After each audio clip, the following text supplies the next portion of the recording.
Hi there, Miranda Alt here with Keller Williams Success Real Estate and the Miranda Alt team with your Monday market update for Monday, September 30th, 2024. Thanks so much for watching. Before we get underway here today, just want to send a quick note of thoughts and prayers to those affected by Hurricane Helene. I know it's been tragic and awful for many of my friends in Asheville, in Florida, Georgia. I've got a friend in Asheville that I'm very worried about. I know that all of the roads are out there. It's terrible. So I'm thinking about you and praying and hoping that those issues get resolved relatively quickly so you can get some much needed supplies.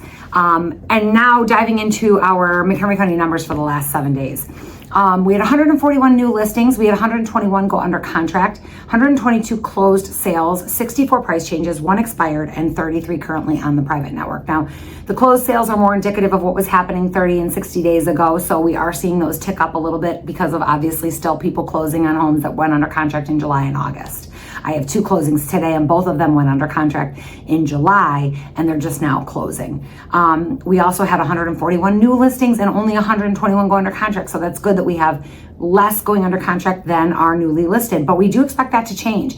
We have had more homes go under contract in September. We are already seeing this increase in contracts. We're up 6.4% more than this time last year. Now remember, this time last year we had interest rates going up. This month we have interest rates going down. So as we go through this month, it'll be interesting to see what those numbers end up at, but I'm anticipating that we're gonna see, even though we're having a seasonal decline because it is September, we're heading into the winter months, but we are seeing a little bit of buyer activity pick up, more mortgage applications and all those things that lead us to believe that we'll have a pretty strong fourth quarter. Fingers crossed. It's been a slow year. We are on track to close only 3.73 million homes this year. That is low. Last year we sold 4.3 million homes. The year before that we sold 5. The year before that 6.2. So we are in this downward trend, largely due to affordability, also due to people feeling that locked in feeling. They're locked into that low interest rate and they don't want to give it up. 6.2% is better than it's been, but it's still not 4. Now, I did read one report this morning. Let's hope that he's right. By John Chang. He is the Senior VP National Director of Research Services for Marcus & Philchap Real Estate Investment Services. I don't know who that is, but he's apparently important. He was written up in Housing Wire, so I'm going to go ahead and hope that he's right. He says that rates could drop to the upper 4% by summer of 2025. Now that would be great.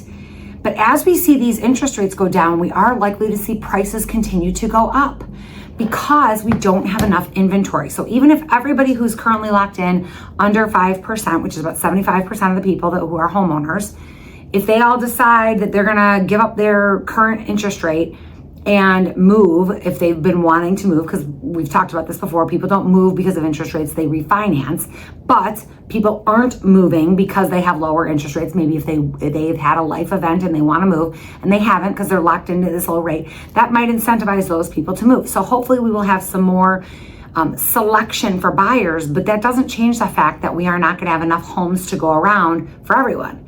There will be more buyers in the market, there will be more sellers in the market, but overall, the month's supply will likely not increase very dramatically unless home builders start building. Now, if home builders have access to cheaper money, then that is going to allow them to build more homes, but it's not going to solve the worker problem. Many of these builders are running into problems with having people, just bodies. They need workers in order to build the homes. So I'm not sure what's going to solve that problem, but that is one of the hurdles that builders are running into. So hopefully with lower interest rates, some of these issues can be solved and we can have some more inventory than we've had in the past few years in order to ease up some of this increase in prices. And it's just kind of it's going to take some time. This is not going to be something that is going to be solved quickly. So if you are a seller and thinking, oh, this is a great time to sell, you're right. We are not going to have a buyer's market for quite some time. We still have 1.5 months inventory in Crystal Lake. It's better than it was this time. It's better than it was last year, but it's still not great. 4 to 6 months inventory is a fair and balanced market. Lord knows when we will see that, if ever. And as these numbers start to turn, as the interest rates continue to come down, prices likely will continue to go up. So if you're a buyer, you need to think about that.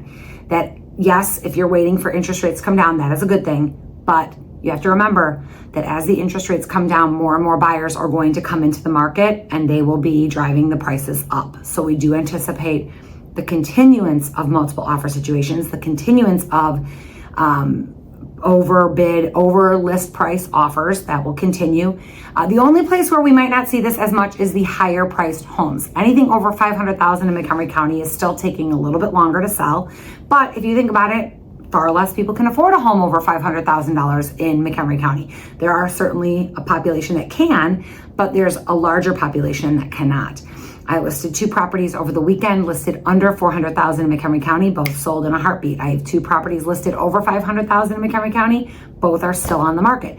Not to say that they won't sell, it's just taking a little bit longer. So that is the environment that I expect to continue for the foreseeable future. Of course, there's always things that happen that I have no ability to predict. I don't have a crystal ball, but that's what I would anticipate will happen for the foreseeable future. So inflation should continue to stay about where it's at. We've got a big jobs week ahead of us. We've got some job reports coming in from ADP, I believe, on Wednesday. We've got the Bolts job report today, and then we've got another job report at the end of the week. If those job reports come in as expected, then we will continue to see inflation numbers stay about where they're at, and interest rates will continue to go down. If something changes, obviously all bets are off. We do anticipate that there is a potential for a strike for the laborers, the dock laborers. That is potentially going to happen on the East Coast. That could impact supply and demand and supplies, and we could see an increase in inflation if that does happen as well. So of course, there's always variables that we cannot predict, but that's where we're at as of today. I'm Miranda Alt. Thank you so much for watching. I hope you have a great rest of your week. As always, if you have any questions, please always feel free to reach out to me. I'm at 815-529-0777. You can call me, text me on that number, or you can message me here on social media. Hope you have a great rest of your Monday. Bye-bye.